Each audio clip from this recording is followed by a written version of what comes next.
Hello बच्चों, motivational video for studies को देख के समझ गए होंगे सब लोग क्या करना है। ऐसे मैं बता चुका हूँ आपको, दोपहर में ही लाइव सेशन बता चुका हूँ कि मैं इस पर वीडियो बनाने वाला हूँ, क्योंकि बहुत से बच्चों कमेंट्स करते रहते कि सर सीटी की डेट कब है, ठीक है, ऐसे ये हो गया वो हो गया, चालू से रहता है कुछ ना कुछ, स्टडी कैसे करें, ये नहीं हो रहा वो नहीं हो रहा। तो उसके लिए फिर मैंने अभी चलो मोटिवेशनल वीडियो बना ही देता हूँ। अभी सब बच्चे परेशान हैं इसमें। देखो, मोटिवेशनल वीडियो फॉर स्टडी लिखा है मैंने, तो अभी देखिए ज़रा यहाँ पर। सबसे पहले सब बच्चे पूछते हैं सर कि सीईटी की डेट क्या होगी या पॉसिबल डेट क्या होगी। तो ये कोई भी नहीं बता पाएगा अभी आपको। अभी अगर भगवान से पूछेंगे तो वो भी नहीं बता सकता अभी आपको मैं सीधा बोलूँ क्या, मैं मतलब ये बड़ी बात है, भगवान से पूछो बोल रहा हूँ मैंने। क्योंकि क्या होता है, जब तक ये लॉकडाउन हटेगा नहीं तब तक कुछ भी डिसाइड नहीं होगा। आगे के कॉलेजेस कब शुरू होंगे, टेस्ट की डेट कब आएंगे, सब बाद में होने वाले हैं सारे। अभी तक तो कोई गवर्नमेंट का जीआर आया ही नहीं इस पर, ठीक है। इसलिए कोई भी टीचर कोई भी आपको नहीं बता सकता, इसकी पॉसिबल डेट भी नहीं बता सकता, ये बता रहा हूँ मैं आपको। तो अभी हमेशा जो आप कमेंट्स करते हैं सर पॉसिबल डेट क्या होगी सीईटी की, नहीं बता सकते। मैं क्या, कोई भी टीचर नहीं बता पाएगा आपको, ठीक है ना। ये क्लियर हुआ। अब दूसरा देखिए, अब स्टडी सर कैसे करना है, याद नहीं होता है, ये नहीं होता है। तो सबसे पहले आपको क्या कर लेना चाहिए, देखो आपका पहले गोल को सेट कर लो। आपका गोल क्या है, गोल को सेट कर लो आप पहले। पहला काम ये कीजिए कि मुझे यही काम करना है, मतलब मुझे अभी सीईटी क्रैक करना है, नीट क्रैक करना है, जेईई क्रैक करना है। वो पहले आपका गोल सेट करना बहुत ज़रूरी है, क्योंकि बिना गोल के कुछ होगा नहीं है। आपको सोचना है मुझे क्या करना है। अब सीईटी करना है आपको, मतलब नहीं मुझे सीईटी क्रैक करना है, मुझे इंजीनियरिंग नंबर लगाना है, एग्रीकल्चर नंबर लगाना है, फार्मेसी लगाना है, जो भी आपको देना है सीईटी के थ्रू। तो उसके लिए आपको क्या करना है, आपको अपना सेट कर लेना है कि मुझे इतने घंटे पढ़ना है। क्योंकि जब तक आपका माइंड सेट नहीं, आप कुछ नहीं कर पाएंगे। और हर चीज़ की प्लानिंग होनी चाहिए। ऐसे नहीं हो जाएगा। अभी सब बच्चे रिलैक्स होंगे, रोज़ का रोज़ संडे, क्योंकि रोज़ छुट्टी, रोज़ संडे, सबको ऐसा लगा आराम से नहीं हो जाएगा। ये ऐसे करने से नहीं होने वाला है। आपको सेट करना पड़ेगा। आपके जो 12 घंटे ले लेते, चलो माने 12 घंटे आपके 12 आवर्स है, 12 घंटे में से आपको प्लान करके चलना है ऐसा। और टाइम टेबल को फिक्स कोई जरूरी नहीं कि अभी आपने मैंने बोला कि सुबह में 6 बजे उठा या 8 बजे, चलो 8 बजे रखते हैं क्योंकि आराम से उठाएंगे। 8 बजे 8 to हमने 3 घंटे ले लिए, 8, 9, 10, 11, 3 घंटा बैठ लिया। 8 से 9, 9 से 10, 10 से 11, 8 to 11, ये 3 घंटे आप बैठे, 3 आवर्स का।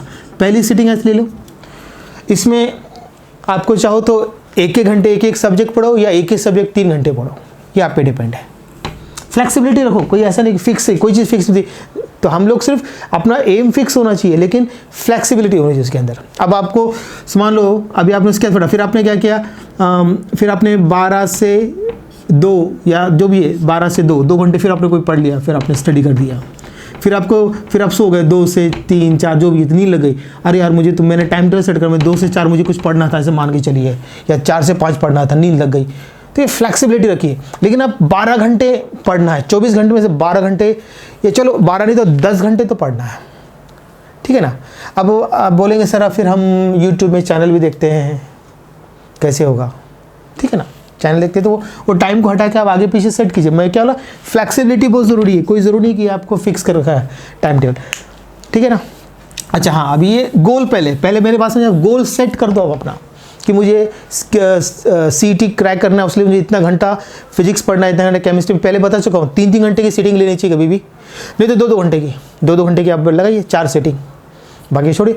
2 घंटे में एक सब्जेक्ट पढ़ते हैं, 2-2 घंटे बहुत बढ़िया है। और अभी तो इतना पढ़ाई हो गई कि बच्चों की, क्योंकि छुट्टियाँ हैं, पूरा संडे रोज़ पढ़ना ही पढ़ना है। और देख रहा हूँ मैं लाइव सेशन देखता हूँ, बच्चों के मैक्सिमम आंसर राइट आते हैं, मैक्सिमम। कभी कभी 1-2 क्वेश्चन कहीं अटक जाते हैं तो बात अलग है, वो भी हो जाएगा क्लियर, कोई बड़ी बात नहीं है। और आपको बताया जा रहा है कैसे करना है। देखो अभी आपको, जिन लोगों ने अभी अगर पढ़ना स्टार्ट भी नहीं किया, वो आज से भी स्टार्ट कर सकता है। मैं क्या बोल रहा हूँ, आज से भी किया तो आराम से, सिर्फ प्रीवियस ईयर के क्वेश्चंस देखिए और क्या क्या करना है वो उस पर ध्यान दीजिए, आराम से हो जाएगा। आप देखिए सबसे पहले क्या करना है आपको, जो सिंपल चैप्टर्स होते हैं, थ्योरेटिकल चैप्टर्स, सिंपल चैप्टर्स से स्टार्ट करो। सिंपल चैप्टर्स से आपको स्टार्ट कर देना है, सिंपल चैप्टर्स। जैसे अभी मतलब पॉलीमर, जैसे हम एग्जांपल लेके बताता आपको, जैसे हमने पॉलीमर स्टार्ट किया, पॉलीमर्स में 2 क्वेश्चन आते हैं, कोई मजाक नहीं है वो, पॉलीमर्स, ठीक है। फिर दूसरा हमने बोला क्या, केमिस्ट्री इन एवरीडे लाइफ, ठीक है ना, केमिस्ट्री इन एवरीडे लाइफ, देखिए उसके बाद में फिर आपने तीसरा ले लिया बायोमोलिक्यूल्स, ठीक है ना, बायोमोलिक्यूल, ये सब क्या थ्योरेटिकल चैप्टर्स है। फिर आपने लिया जनरल प्रिंसिपल, जो आज ही मैंने लिया था, देखो जनरल प्रिंसिपल शॉर्ट पे कर देता हूँ, ठीक है, ये वाला चैप्टर। ऐसे चैप्टर से स्टार्ट करो थ्योरेटिकल से, तो आपका कैसे मन लगेगा पढ़ने में, आप अपना क्या हो जाएगा, आपको मन लगेगा, आपका गोल धीरे धीरे सेट होना शुरू हो जाएगा। बिल्कुल अच्छी छोटे चैप्टर स्टार्ट करो, ये सब दो जनरल प्रिंसिपल, एक बहुत कितना हो गया, 2 2 4 2 6 7 मार्क्स ऐसे हो गए, छोटे चैप्टर 7 8 मार्क्स हो रहे हैं आपके, ठीक है। उसके बाद फिर न्यूमेरिकल चैप्टर करिए, फिर इनऑर्डिक की थ्योरेटिकल चैप्टर से S block, P block, D block, F block, ये थ्योरेटिकल शुरू कर दीजिए, है ना, वो सारे बहुत। अभी पी ब्लॉक जो है वो अच्छा खासा 5 मार्क का क्वेश्चन है। पी ब्लॉक, अगर पी ब्लॉक ने पढ़ लिया आपने पूरा तो 5 मार्क फिक्स हो गए। ऐसे कैसे करते धीरे धीरे सारा हो जाएगा, धीरे धीरे पेशेंस रखिए, हर चीज़ आराम से, एक एक चीज़ क्लियर, ऐसा रट्टा नहीं मारना है, आपके कंसेप्ट्स क्लियर होने चाहिए। कंसेप्ट्स जैसे कि मिनरल याद कर रहे हैं या किसी के फॉर्मूले याद कर रहे हैं, रिएक्शन को लिख के देखिए, टेम्परेचर रिएक्शन, पहले सारे टेम्परेचर रिएक्शन अलग निकालिए, नेम रिएक्शन अलग निकालिए, ठीक है ना।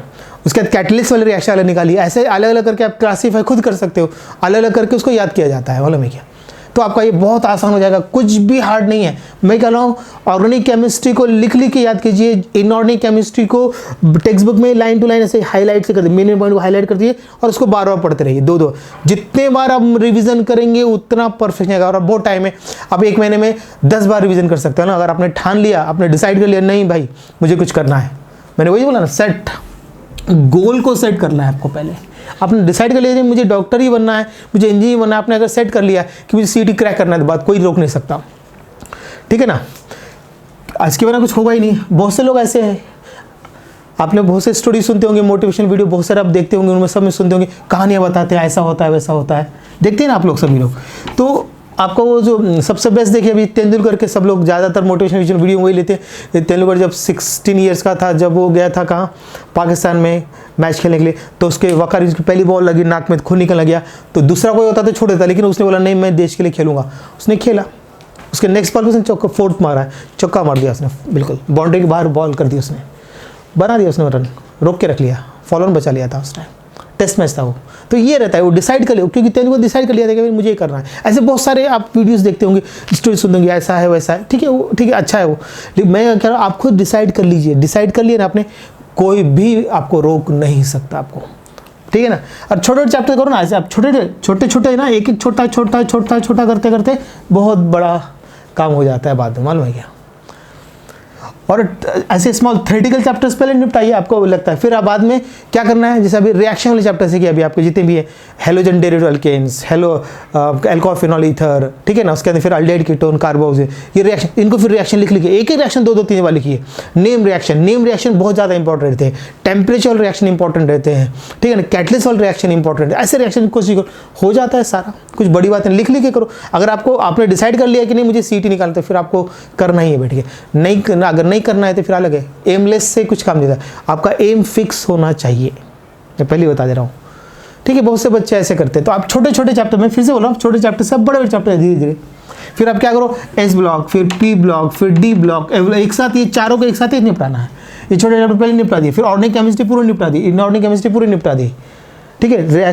न्यूमेरिकल वाले 5 चैप्टर पूरे निपटा डाले आपने, सॉल्यूशन, क्वालिटी, प्रॉपर्टीज, ठीक है। उसके बाद फिर आपने सॉलिड स्टेट ले लिया, केमिकल काइनेटिक्स लिया, और कुछ ज़्यादा हार्ड नहीं है, उसको पढ़ने के तरीके से प्रीवियस ईयर के क्वेश्चन देखिए, मैंने भी डाले हुए क्वेश्चन, आपको 2019 की तक क्वेश्चन मिल रहे हैं, मालूम है आपको। तो वो क्वेश्चन देखिए और आइडिया, हाँ उसके आसपास खेलिए, क्या बोल रहा है वो, उसको परफेक्ट करते हैं, क्योंकि क्वेश्चन रिपीट होते हैं। मतलब मैंने कई बार देखा है कि वो सीटी में क्वेश्चन एज इट इज आ जाते हैं, कभी कभी थोड़ी सी वैल्यू चेंज करते, बस हो गया, कुछ ज़्यादा लेवल हार्ड है ही नहीं सीटी का। आप पेपर को ऑब्जर्व कीजिए और उसी के अकॉर्डिंग तैयार कीजिए। जिसको अगर लगता है मुझे ज़्यादा नहीं पढ़ना, बस वो ऐसा कर सकता है। सिर्फ आप प्रीवियस ईयर के पेपर देखिए, उसके अकॉर्डिंग आप प्रिपरेशन, आपका काम हो गया। उसके आसपास चलिए, उसको देखकर थोड़ा सा दिमाग लगाना पड़ेगा, इसमें क्या पूछ सकता है, कैसे पूछ रहा है क्वेश्चन, किस लेवल में जा रहा है, उस लेवल में तैयारी करो। तो आपका शॉर्ट टर्म 1 महीने में उसकी, मैं क्या रहा हूँ, जो बच्चा आज से भी तैयारी करेगा ना, उसका भी 1 महीने में पूरा तैयार हो जाएगा। फुल केमिस्ट्री तैयार, फिजिक्स तैयार, बायो तैयार, सब। सिर्फ पेपर, प्रीवियस ईयर के पेपर देखिए, पेपर देख रहा हूँ, बिल्कुल कुछ ज़्यादा नहीं है। आप क्या करो, 2016, 17, 18, 19 ये 4 साल के पेपर ऑब्जर्व करो और आप देख लीजिए मुझे कौन से आर्टिकल करने, हर चैप्टर वाइज। ऐसे तो मैं हर चैप्टर के डाल ही रहा हूँ, आपको प्रॉब्लम केमिस्ट्री में तो नहीं आएगा प्रॉब्लम आपको, हर चैप्टर के मैंने ईयर वाइज क्वेश्चन डाले मैंने, पहले सिनॉप्सिस बाद में year wise question, synopsis year wise question, हर इसके रह गए। सिर्फ अभी मेरे जो पढ़ाना रह गया उसमें सिर्फ 4 चैप्टर ही रह गए मेरे 11th के, बस वो भी हो जाएंगे 4-5 दिन में, खत्म कर दूंगा उसको भी। अब बात समझ आएगी नहीं, ये ऐसा याद रखना है, घबराना बिल्कुल नहीं है, अपने माइंड को स्टेबल रखिए, नहीं मुझे ये करना ही है तो होगा, ठीक है ना। तो अब घूम फिर के वहीं आना पड़ता है, मतलब क्या तकलीफ अभी उठाएंगे तो बाद में तकलीफ नहीं उठाना पड़ेगा। और अगर आप क्या, अगर इस टाइम आराम रिलैक्स रहते हैं, बहुत ऐशो आराम रहते हैं, तो बाद में आगे जाके आपको तकलीफ उठानी पड़ेगी। अब देख लीजिए आपको क्या करना है, घूम फिर के दुनिया गोल है, घूम फिर के आप वहीं आने वाले, तकलीफ सहनी पड़ेगी, स्ट्रेस तो आपको सहना ही पड़ेगा, स्ट्रेस जाने वाला नहीं है। बोलेंगे सर मुझे पढ़ने का टेंशन है, ठीक है, आप पढ़ाई होने का फिर बाद में बोलेंगे मुझे नौकरी का टेंशन, बोलेंगे फिर बाद में, फिर बोलेंगे मुझे शादी का टेंशन है, शादी होने का तो बाद में टेंशन और कुछ और होते हैं, बहुत सारे दुनिया में कभी टेंशन खत्म होने वाला नहीं। इसलिए टेंशन को मैनेज करते आना चाहिए, मतलब अपना काम, दुनिया जो है वो कर्म पर डिपेंड रहती है, अपना काम बराबर करते जाइए, मत उसको मत सोचिए कि ये गलत होने वाला है। आप अपना काम कर, चैप्टर तैयार कीजिए, एमसीक्यूज तैयार कीजिए, प्रैक्टिस कीजिए, प्रैक्टिस जितना करेंगे उतना सक्सेस रेट आपका बढ़ेगा। नहीं तो आप क्या करते, सोचते रहते मैं क्या करूँ, ऐसा करूँ वैसा करूँ, चलते रहता है आपका ऐसा। समझ आ रहा है कि नहीं। तो ये आई बात समझ मेरी, मैं क्या बोल रहा हूँ, छोटे छोटे चैप्टर स्टार्ट करते जाइए, फिर नेम रिएक्शन, फिर टेम्परेचर रिएक्शन, फिर कैटलिस्ट वाला रिएक्शन, ठीक है, इनऑर्गेनिक, फिर ऑर्गेनिक पे जैसा जाना है तो ऑर्गेनिक पे जाइए, आप जैसा आपको लेना आप सेट कर लीजिए मुझे क्या क्या पहले खत्म करना है। बात समझे कि नहीं आप, आपका सब कुछ बढ़िया होगा, टेंशन मत लो, क्योंकि हर एक स्टेज पे एक टेंशन होता है, एक स्ट्रेस होता है, स्ट्रेस कभी जाने वाला नहीं, सिर्फ स्ट्रेस को मैनेज करते हमको आना चाहिए। कम कर सकते हैं, उसको मैनेज कैसे करना है, इसको कैसे मैं हैंडल करूँ, बोलते ना कई लोग बिल्कुल बिंदास रहते थे, वो कुछ टेंशन नहीं रहते, क्योंकि उनको मालूम है कोई क्या होने वाला है, होगा जो, अब वो सब अपना काम करते रहते बस। बहुत से स्टूडेंट्स क्या करते हैं, दुनिया के लोग क्या करते हैं, वो अपना बिल्कुल प्लानिंग करके चलते, मुझे ऐसे ऐसे करते जाना है बस, वो अपने आप को, स्ट्रेस तो अपने आप हो जाएगा, स्ट्रेस कभी खत्म नहीं होगा, स्ट्रेस आपको ही कम करना पड़ेगा। अभी आपको पढ़ाई का टेंशन, अभी आप लोग स्टूडेंट हैं, आपको सिर्फ स्टडी का टेंशन है, ये कवर नहीं हो रहा, आप उसको आराम से लिख के कवर कर चाहिए, फिजिक्स हो, बायो हो, मैथ्स हो, केमिस्ट्री हो, सबको लिख के अच्छी तरह से आराम से माइंड को स्टेबल रख के कीजिए, कुछ प्रॉब्लम नहीं आता है। समझ आ रही मेरी बात। और आगे का जिस चीज़ यार कुछ मालूम नहीं उसके बारे में मत पूछो कि सर सीईटी का टाइम क्या होगा, उसका टाइम टेबल आया है का, कौन सी डेट है, क्या है, ये अभी पूछकर फ़ायदा ही नहीं है। समझ आ रही है मेरी बात, कोई फ़ायदा नहीं है उसका। आप सिर्फ अभी स्टडी कीजिए, बस अच्छी तरह से मन लगा के एक ही जगह फोकस्ड रहिए, स्टडी पे फोकस रहेंगे, खत्म, आपका स्ट्रेस अपने आप हो जाएगा। ये जो सोच रहे हैं ना आप, ये डेट जब आएगी, आप ऐसा, आपको ऐसा होना चाहिए, ले लो कल डेट आई, ले लो मेरा टेस्ट, ऐसा आपका तैयारी चाहिए, आप लोग की प्रिपरेशन चाहिए। कल अगर डेट आ गई, कल से सीईटी स्टार्ट होने वाली है, एकदम से अचानक कर दिया, बोल ले लो हम तैयार है, आपकी स्टडी होनी चाहिए ना, इसलिए कह रहा हूँ मैं आपको, आप अपना स्टडी पर ध्यान दीजिए, बाकी सारे बातों से दूर रहिए। ये जो डिस्ट्रॉय करने वाले फैक्टर से उससे दूर रहिए आप लोग, ये बहुत ही परेशान करेंगे आपको, बहुत डिस्टर्ब करेंगे ये फैक्टर, इससे दूर रहिए आप बस, ठीक है, ये बहुत परेशान करते हैं। जितना आप अपना स्टडी पूरी फोकस रहेंगे उतना ही अच्छा रहेगा आपका, ठीक है। चलिए अब मुझे मेरी बात समझ आ गई आप लोग, अब आप कोई भी क्वेश्चन नहीं पूछेगा ऐसा, सिर्फ अपनी स्टडी पे ही फोकस्ड करेगा, रिएक्शन लिख के देखिए। अभी कुछ प्रॉब्लम होता है मुझे कमेंट्स कीजिए, सर ऐसा मैं कर दूंगा सॉल्व। न्यूमेरिकल में फॉर्मूला याद चाहिए, उसके हर एक टर्म के मीनिंग मालूम होना चाहिए, यूनिट्स याद होने चाहिए, कन्वर्जन आना चाहिए, बात खत्म, कुछ है नहीं इसके अंदर, कुछ है नहीं, पेपर ज़्यादा डिफिकल्ट आते नहीं। आप देख लीजिए प्रीवियस ईयर के पेपर रख कर, उसको देख कर हर चैप्टर को पहले देख लीजिए पेपर में क्या क्या पूछ रहा है, और अपनी स्टडी स्टार्ट करना, खत्म, चाहे वो फिजिक्स हो, केमिस्ट्री हो, बायो, कुछ टेंशन नहीं आता है। बात समझाएं। चलिए यहाँ पर मैं ये वीडियो स्टॉप करता हूँ, मेरी बात आप सभी लोगों को समझ में आ गई होगी, ठीक है ना, सबका कॉन्फिडेंस बूस्ट हो गया कि नहीं। चलिए तो मुझे कमेंट्स करके बताइए कि आपको क्या हुआ है, आपका जो कॉन्फिडेंस लेवल बढ़ गया है कि नहीं, मुझे बताइए। अगर कोई भी प्रॉब्लम आता है तो कमेंट्स करके मुझे बताइए, और अपना इस चैनल के बारे में मैक्सिमम स्टूडेंट्स को बताइए। चलिए, थैंक यू वेरी मच।